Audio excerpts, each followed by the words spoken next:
Peggy 18. E aí pessoal, beleza? Bem-vindos a Enzo, meu nome é Raven. Vamos ver um pouco do que é Shadow Warriors 2. Se gostarem do vídeo, não se esqueçam de clicar no dedinho e inscreverem-se no canal.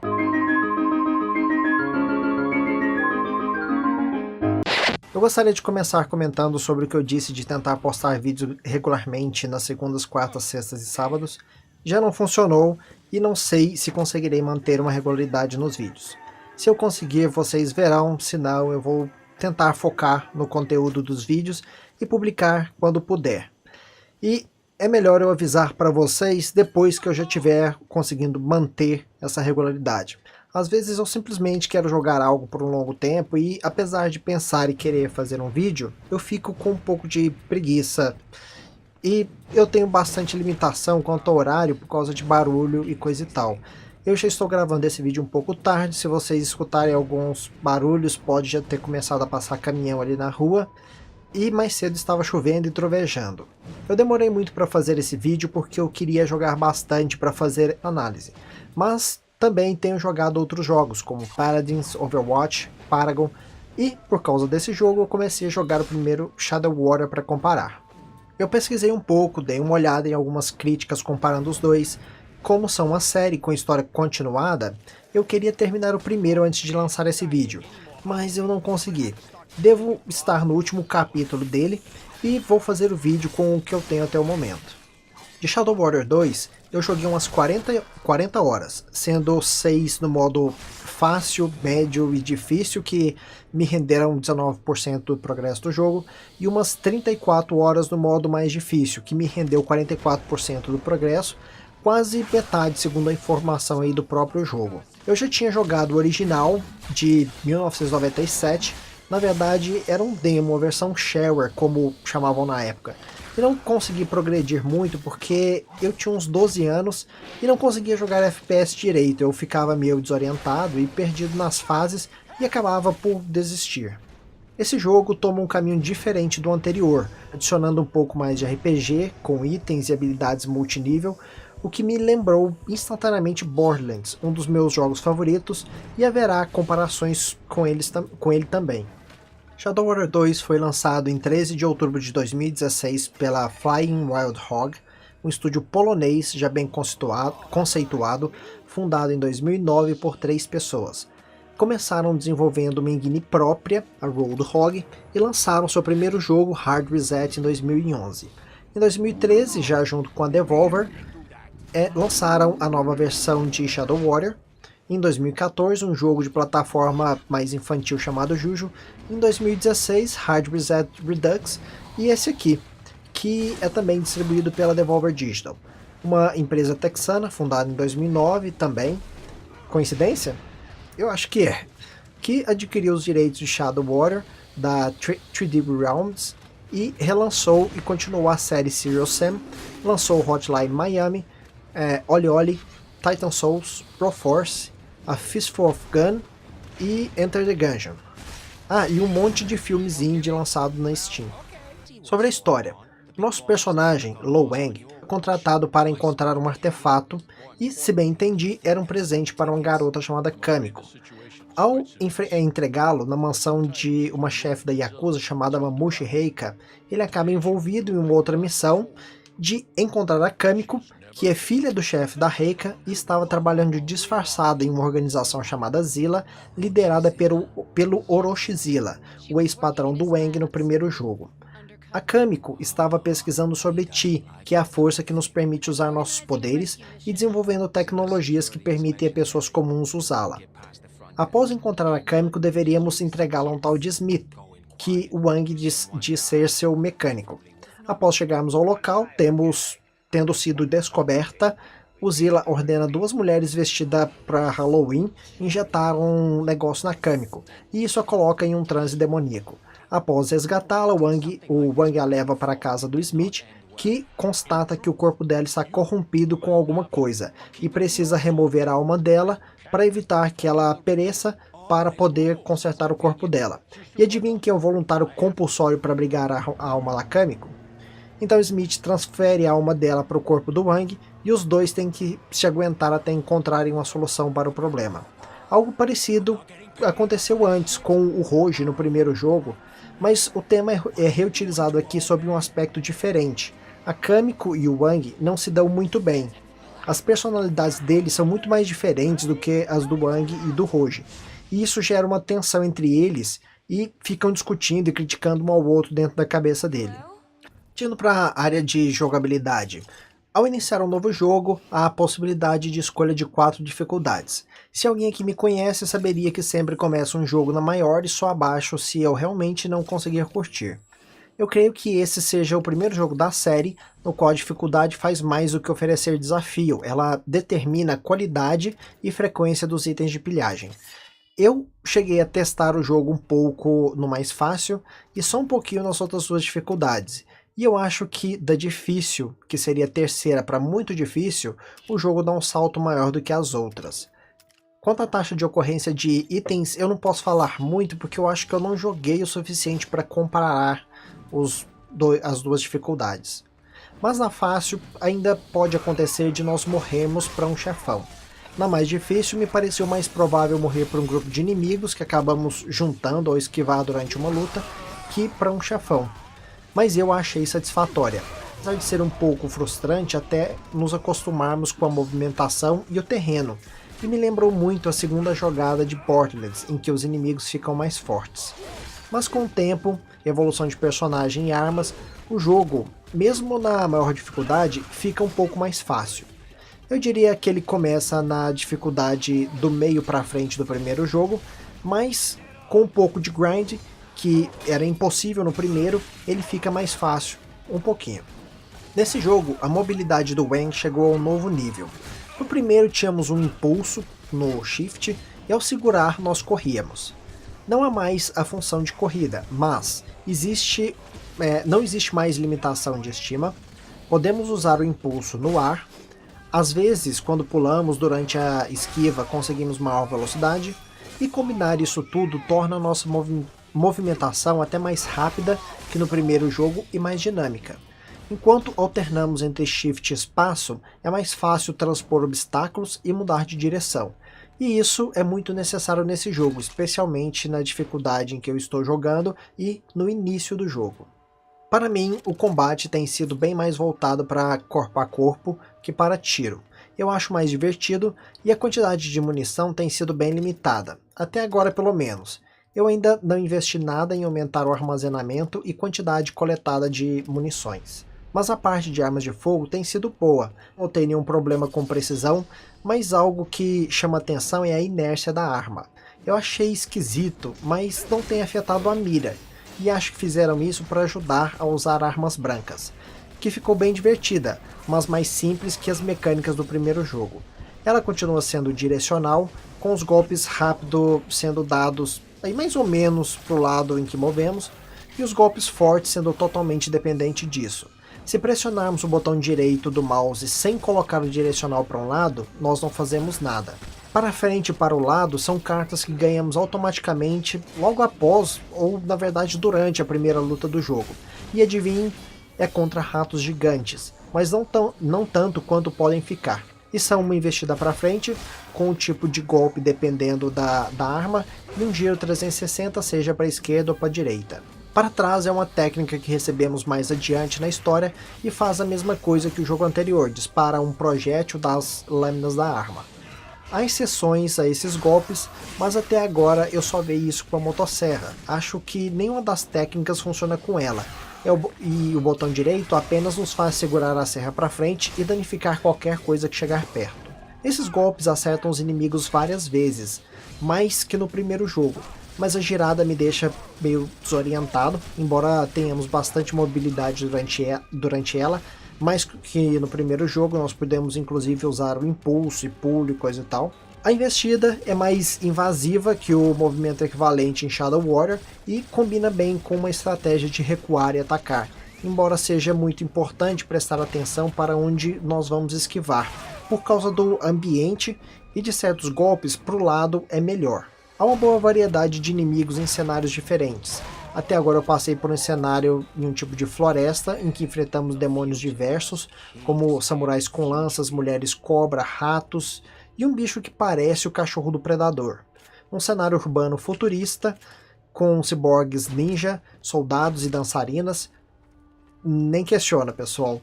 Robôs, drones e o que parece um demônio preso em uma armadura cibernética, que me lembra aquela de Aliens, que a Ripley usa. E um cenário em uma cidade oriental, onde há ninjas de Halloween e de terno, soldados e mais demônios. Alguns deles normalmente possuem algum tipo de resistência, como um inseto gigante com 2 ferrões parecendo de escorpião, que é resistente a fogo, e a versão robótica dele que é resistente a dano tóxico. Mas também aparecem aleatoriamente alguns com atributos especiais, que normalmente não teriam, tipo Elite, raros ou lendários, como são chamados em RPGs. Esses atributos normalmente são mais força, HP, resistência ou até imunidade a algum tipo de dano ou efeito, como físico, elemental ou nossos poderes.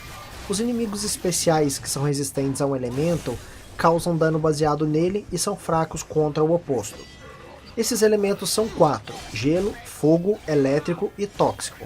Inimigos de fogo fazem você queimar, são resistentes ao fogo e fracos contra gelo, e vice-versa. O mesmo vale para inimigos elétricos e tóxicos. E tenho notado que mais adiante o jogo gosta muito de combinar grupos de inimigos de elementos opostos. Dentre esses inimigos, eu odiei e não vejo propósito para uns que parecem joaninhas, uns insetos pequenos que correm para cima da gente e explodem. Esse é um jogo bem agitado e eles incomodam bastante no meio de inimigos. Me lembra os desgraçados verdes do primeiro jogo. Eles explodiam quando mortos, criavam as bolas de meleca explosivas e as rolavam para cima da gente.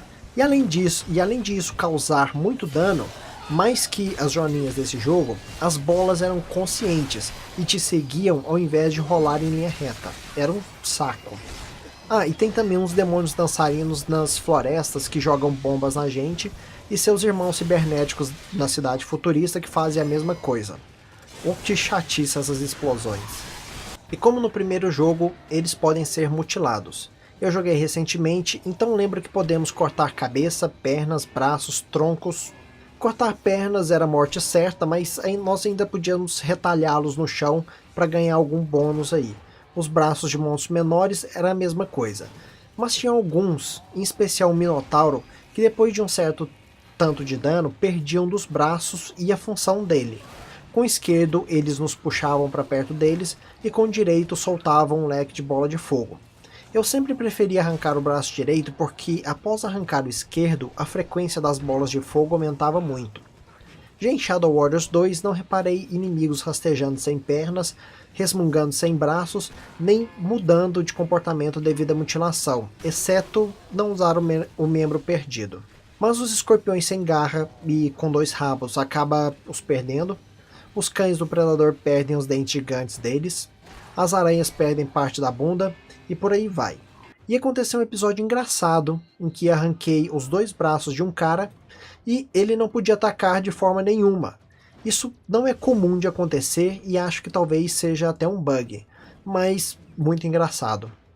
Lembram da fixação por coelhos da Flying Wild Hog? Nesse jogo, eles decidiram integrá-los mais ao jogo. Na cutscene da primeira missão, eles têm uma participação importante, como munição. E nos cenários, há vários deles perambulando por aí.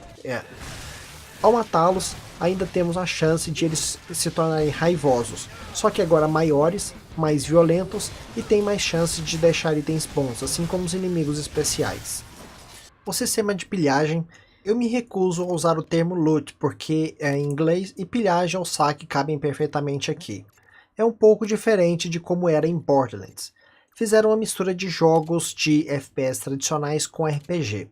As armas não têm propriedades aleatórias, elas são únicas e divididas por tipo de munição, armas leves, metralhadoras, escopetas e por aí vai, como é normal na maioria dos FPS. Há uma boa quantidade de armas de cada tipo, algumas bem inusitadas, e os atributos base delas, dano, velocidade de recarga, cadência de tiro, precisão, variam de arma para arma. Elas podem ser conseguidas completando missões de alguns inimigos ou nas lojas. Creio que cada arma tem apenas uma fonte. O lança-mísseis só cai de um chefão de uma área, a terceira se eu não me engano, e tem o SMG que só cai de um tipo de inimigo. E por aí vai, exceto as recompensas por missões. Quando há duas armas para escolhermos como recompensa, a outra passa a estar disponível na loja.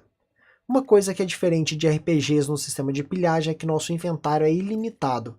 Não temos que nos preocupar em gerenciá-lo para ter espaço para mais. Só precisamos usá-lo quando quisermos, por estarmos curiosos com itens ou distribuirmos pontos de habilidade. Para lidar com os inimigos resistentes a dano, é necessário manter uma boa coleção de armas variadas. Eu mantenho 2 de cada elemento, uma corpo a corpo e outra de fogo. E eu posso fazer isso de boa, porque diferentemente de Borderlands, em que eventualmente obtemos 4 slots de armas, esse tem 8 desde o início, o que é mais uma herança de FPS mais antigos. Mas se os fãs desse estilo ainda acharem pouco, não é tão dinâmico, mas é possível parar a qualquer momento, entrar no inventário e trocar as armas e as gemas nelas. Ao invés de termos itens com atributos aleatórios, como em Borderlands, nós equipamos de 1 a 3 gemas nos equipamentos para melhorá-los. As armas têm 3 slots cada, então podemos fazer até 3 melhorias, que podem ser colocadas e tiradas a qualquer momento, mesmo durante a luta, dependendo menos de encontrar o item completo com atributos que queremos. Essas gemas se dividem em algumas categorias: melhorias de arma, trazendo benefícios como mais dano elemental, menos resistência dos inimigos, dreno de HP ou Ti, maior cadência de tiro, menor tempo de recarga e por aí vai, com melhorias e algumas vezes efeitos colaterais, geralmente e um pouco mais sutil. Melhorias de disparo que alteram significativamente o funcionamento da arma, como dobrar ou mais a taxa de disparo, utilizar 2 armas, carregar o tiro para causar mais dano, controlar remotamente um projétil ou transformar sua arma em uma torre. Mas além dos benefícios maiores, essas têm também penalidades maiores, como diminuir o dano, aumentar a chance de errar ou o tempo de recarga do pente. Melhorias de munição, que alteram o comportamento de projéteis, como efeito explosivo, disparo duplo, perfuração ou fragmentação de projétil, apresentando efeitos negativos menores do que as melhorias de disparo. E melhorias elementais, que alteram parte do dano da arma para o tipo da gema, e dão algum tipo de bônus voltado para o elemento, como aumento de dano, chance de causar efeito por tempo, dano por tempo ou vulnerabilidade ao efeito do elemento. O jogo não nos ensina sobre esses efeitos, mas o que sei até agora é que eletricidade causa dano por tempo e tem a chance de atordoar os inimigos. Tóxico também causa dano por tempo, e quando inimigos sofrendo esse efeito são mortos, eles explodem causando dano aos inimigos em volta, que também pode ser aumentado nas gemas. Gelo tem a chance de congelar os inimigos e os deixa mais lentos, mas não reparei dano por tempo. E fogo, que eu só reparei dano por tempo. Nós temos também melhorias para armadura, poderes, amuletos e multiplayer, que não dependem de armas, mas tem um número limitado que podemos equipar por tipo. Eu achei esse um sistema interessante porque ao invés de descartar uma arma completamente porque algum bônus não contribui para o nosso objetivo, eu posso combinar gemas diferentes para chegar aonde eu quero. E se uma não funciona, eu descarto e mantenho as outras que quero e coloco outra no lugar dessa. Eu acho que fica mais fácil nos preocupar com grupos de atributos ao invés da arma inteira. Mas, de forma geral, eu acho que o impacto dessas modificações nas armas são menores do que era em Borderlands.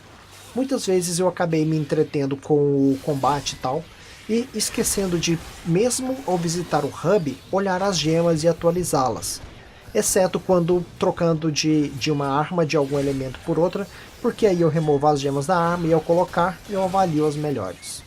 Para as pessoas que acham ruim ter que parar o jogo toda hora para ficar olhando equipamento e mexendo e esse tipo de coisa, eu acho que esse aqui não é um jogo tão ruim, porque eu consegui usar durante muito tempo as mesmas gemas da arma sem ter que ficar me preocupando com ficar olhando, gerenciando e trocando. Eu achei que não precisaria dividir o vídeo, mas ao renderizá-lo o Sony Vegas Movie Studio me deixou na mão de novo. Quanto maior o vídeo, maior a probabilidade de dar problema e perder tudo que ele fez. Isso vale também para fazer upload. Então vamos encerrar essa primeira parte agora. Na próxima eu falo sobre poderes, coletáveis, cenários, bugs e apresentação do jogo. Se minha voz estiver diferente é porque eu estou gravando isso posteriormente ao vídeo aí na hora da edição. A voz nunca fica igual e eu ainda consegui um leve resfriado, então eu vou aproveitar essa intromissão para divulgar algo que eu esqueci ao gravar o jogo. Eu comprei uma cópia extra do primeiro Shadow Warrior, o de 2013, não de 1997, e vou dá-la de presente a vocês. Eu sei que é antigo, mas é um jogo bom. O link para se inscreverem para ganhar está no meio dessa e da próxima parte desse vídeo. Eu espero que gostem e que tenham gostado do vídeo até agora. Se for o caso, clique em gostei, adicione aos favoritos, inscrevam-se no canal, compartilhem nas redes sociais com os amigos. Se não, clique em não gostei e deixem um comentário sobre o que não gostaram e me ajudem a orientar o canal e os vídeos. Mas sem palavrões. Valeu demais, pessoal, até mais, tenham uma boa vida, continuem jogando e até a segunda parte desse vídeo.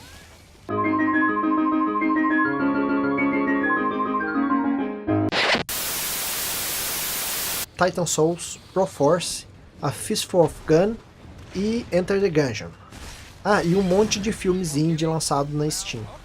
Sobre a história, nosso personagem, Lo Wang, é contratado para encontrar um artefato e, se bem entendi, era um presente para uma garota chamada Kamiko. Ao entregá-lo na mansão de uma chefe da Yakuza chamada Mamushi Reika, ele acaba envolvido em uma outra missão de encontrar a Kamiko, que é filha do chefe da Reika e estava trabalhando disfarçada em uma organização chamada Zilla, liderada pelo Orochi Zilla, o ex-patrão do Wang no primeiro jogo. A Kamiko estava pesquisando sobre Chi, que é a força que nos permite usar nossos poderes, e desenvolvendo tecnologias que permitem a pessoas comuns usá-la. Após encontrar a Kamiko, deveríamos... Peggy 18. E aí pessoal, beleza? Bem-vindos a Enzo, meu nome é Raven. Vamos ver um pouco do que é Shadow Warriors 2. Se gostarem do vídeo, não se esqueçam de clicar no dedinho e inscreverem-se no canal.